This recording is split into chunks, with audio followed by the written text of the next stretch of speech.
में तालिबान ने बम के धमाके किए, कितने लोग उसमें हलाक हुए वो हम कैसे भूल जाए। वही जैश ए मोहम्मद जो कि आज तालिबान के साथ मिलके लड़ रहे हैं।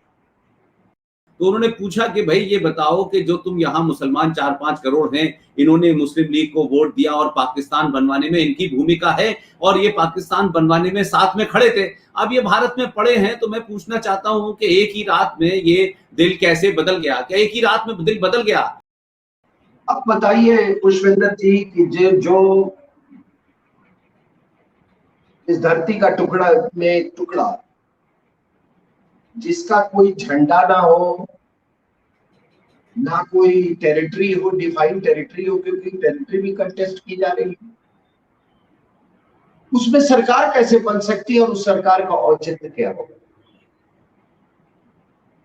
और उसको हम रिकॉग्निशन कैसे दे दें उसको, जिसका टेरिटरी ना हो, जिसका झंडा ना हो? ये सरकार कब आएगी, कब चली जाएगी? और हमारे प्रधानमंत्री साहब ने बिल्कुल सही कहा। उन्होंने कहा, उनका कहने का तात्पर्य यही था कि कोई भी सरकार जो असंवैधानिक हो, अनैतिक हो, इस हिंसात्मक तरीके से सत्ता प्राप्त करती है, उसकी आयु बहुत कम होती है। तो जिस चीज की आयु कम हो उसको हम कैसे मान सकते हैं? पहली बात। दूसरी बात कि जो लोग कह रहे हैं कि हमको बातचीत करनी चाहिए, हमको उनको क्या बदल गया साहब? हम आखिर वो 1999 वाली हम गद्दार हाईजैकिंग हम कैसे भूले? हम कैसे भूले वो दृश्य कि जब 3 लोगों को तालिबान वाले, जिसमें मौलाना मसूद अजहर था, पाकिस्तान के बॉर्डर पे जाके बिल्कुल धमाकों की तरह उनको हैंड ओवर किया, वो हम कैसे भूल जाए?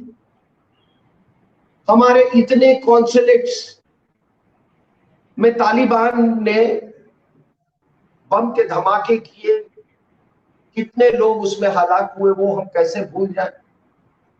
और तो और जब मोदी साहब का यहाँ शपथ ग्रहण समारोह हो रहा था, उस समय भी आईएसआई के कहने पे तालिबान ने हमारे कॉन्सुलेट पे धमाका किया था, बम विस्फोट किया था। एम्बेसी बाकी छोड़िए, हमारे अपने मेन एम्बेसी पे हम वहां पर हम लोग ये चीजें हम कैसे भूल जाए? हम कैसे भूल जाए कि जिस मौलाना मसूद अजहर को लेकर वो बॉर्डर पर छोड़ने गए थे, वो मसूद अजहर ने बाकी हमले छोड़िए जो निरंतर चले आ रहे हैं, अभी भी हो रहे हैं, जिसने पठानकोट एयरबेस पर हमला करवाया, वही जैश ए मोहम्मद जो कि आज तालिबान के साथ मिलके लड़ रहे हैं। कहते तालिबान बदल गया तो क्या जैश ए मोहम्मद के से नाता छूट गया उसका? तालिबान बदल गया तो क्या लश्कर तोयबा से उसका कुछ लेना देना नहीं है? क्या लश्कर तोयबा के जिहादी अभी ये तालिबान के साथ सक्रिय नहीं है अफगानिस्तान में?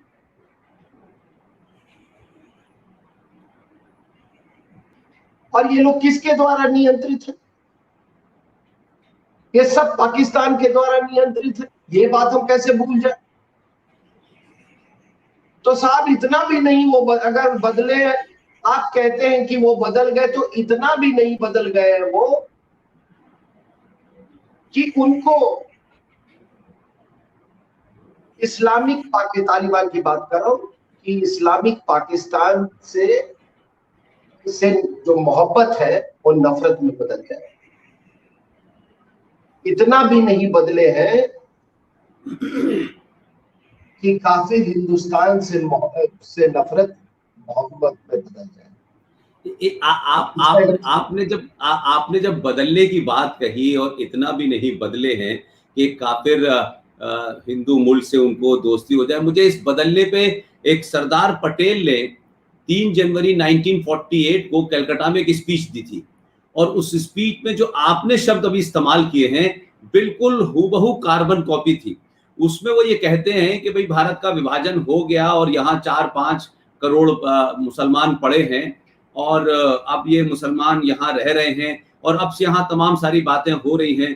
तो उन्होंने पूछा कि भाई ये बताओ कि जो तुम यहाँ मुसलमान 4-5 करोड़ हैं, इन्होंने मुस्लिम लीग को वोट दिया और पाकिस्तान बनवाने में इनकी भूमिका है, और ये पाकिस्तान बनवाने में साथ में खड़े थे, अब ये भारत में पड़े हैं, तो मैं पूछना चाहता हूं कि एक ही रात में ये दिल कैसे बदल गया? क्या एक ही रात में दिल बदल गया?